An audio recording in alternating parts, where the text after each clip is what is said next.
ప్రచారం లేకపోతే ఎంత మేజర్ ఇష్యూ అయినా సరే దాచబడిపోతుంది. దానికి సాక్ష్యం ఒకసారి గుర్తు తెచ్చుకోండి. పహల్గామ్ ఇన్సిడెంట్ తర్వాత ఆపరేషన్ సింధూర్ జరిగింది.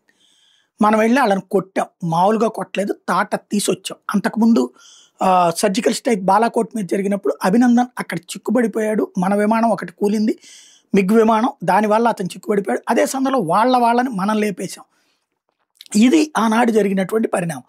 అయితే మొన్నటిసారి అయితే ఒక్క డ్రోన్ కూడా లోపలికి రాలేదు, ఒక్క యుద్ధ విమానం రాలేదు, ఒక్క మిస్సైల్ రాలేదు. అంతగా మన ఎయిర్ డిఫెన్స్ సిస్టమ్ సక్సెస్ అయింది. అదే సందర్భంలో వాళ్ళ ఎయిర్ బేస్లను కొట్టాం, వాళ్ళ అవాక్సులు కొట్టాం, వాళ్ళకి సంబంధించిన ఉగ్రవాద శిబిరాలు కొట్టాం, దేన్ని వదిలిపెట్టలేదు.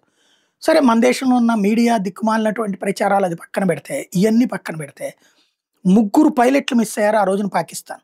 అప్పుడు ప్రకటించింది మా వాళ్ళని వెతుకుతున్నామని చెప్పి. ఈ రోజు వరకు దాన్ని ఊసెత్తలేదు. వాళ్ళ పైలట్లు మన దేశం వైపుకి వచ్చారు, వాళ్ళ విమానాలు కూలిపోయినాయి, ఆ పైలట్లు పడిపోయారు. వాళ్ళు ఎక్కడున్నారు, ఎవరు తీసుకెళ్లారు, వాళ్ళని గురించి పాకిస్తాన్ అడగట్లా. వాళ్ళ 3 భారత కస్టడీలో ఉన్నారు, విచారణ జరుగుతూ ఉంటుంది. పాకిస్తాన్ అడగట్లా, అసలు చర్చకి రానియట్లా. వస్తే అది మన దేశం మీదకి యుద్ధానికి వచ్చిందని బయటపడిపోతుంది.